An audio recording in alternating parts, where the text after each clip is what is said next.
It was a baking hot summer on the island of Sodor. The sun was shining brightly. James and Toby were taking children to the seaside. It was a wonderful job. All the engines liked seeing their children's happy faces, and they loved hearing them cheer when they saw the sea. Thomas wished he was taking children to the seaside, but Thomas was taking a big tank of raspberry syrup to the ice cream factory. Down on the beach, it was very hot, and the ice cream lady had run out of ice cream. So when Thomas arrived at the ice cream factory, the factory manager was waiting for him. "We have to make lots more ice cream," he cried. "You must go and get the cream, the chocolate, and the strawberries."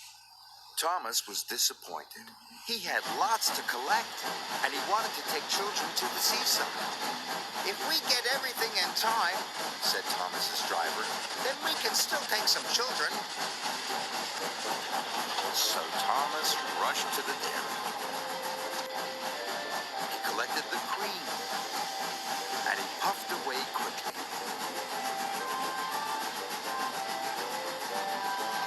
Next, Thomas had to collect some strawberries, so he raced through the countryside to Farmer McColl's.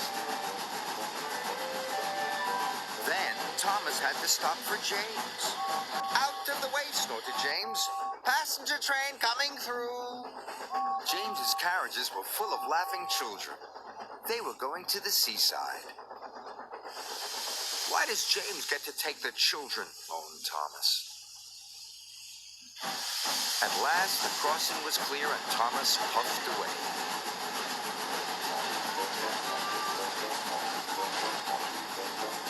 "If I'm quick, I can still take some of the children," he puffed. So Thomas raced as fast as he could.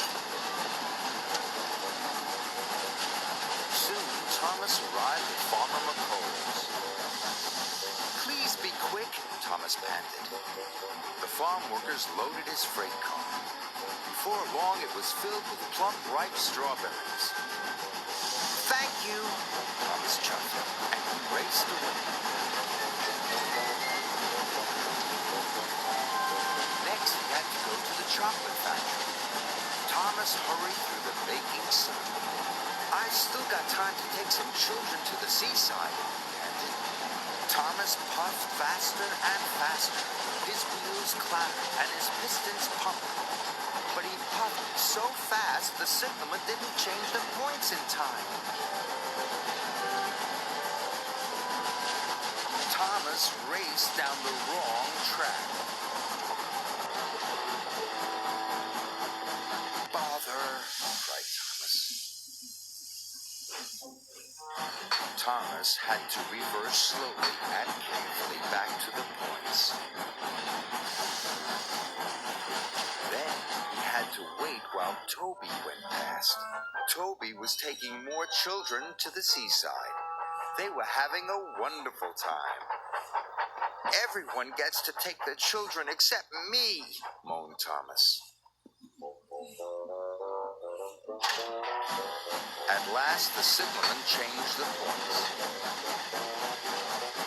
Thomas reversed back onto the track.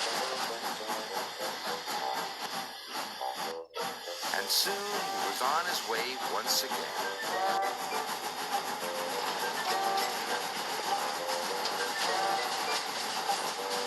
When Thomas arrived at the chocolate factory, it was getting late. "Hurry up," cried Thomas. "If I'm quick, I might still get to take some children." The workmen loaded Thomas's freight car as fast as they could. It was soon filled with heaps of chocolatey cocoa powder. Thomas was ready to go, but the shunters hadn't released the brakes on the freight cars. Thomas pulled as hard as he could, but the freight cars wouldn't move. "I have to hurry," puffed Thomas. He heaved, he huffed, and he puffed, and he heaved so hard. The coupling broke. Thomas shot forward. Cocoa powder flew everywhere. Now I'll never get to take the children of Thomas.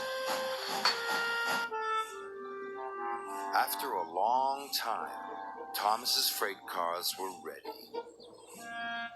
The yard manager had released the brakes, and Thomas chuffed carefully out of the yard.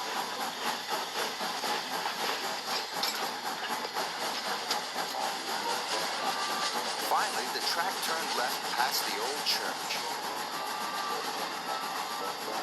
Thomas arrived at the ice cream factory. He thought his job was nearly done, but he was wrong. The factory manager was waiting for him. "The ice cream will soon be ready," he said. "You must take it to the seaside for me."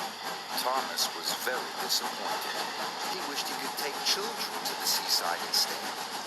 He wanted to hear them cheer when they saw the sea.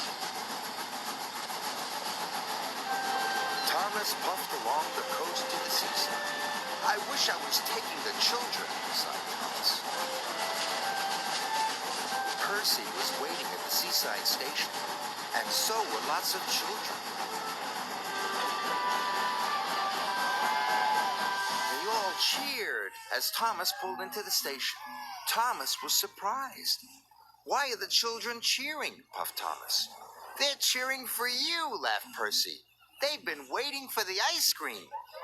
The children were delighted to see Thomas and delighted to eat the ice cream. Thomas loved seeing the children laugh and cheer. Sir Topham Hatt was waiting with the children. "Today you have worked extra hard," said Sir Topham Hatt. "You are a really useful engine."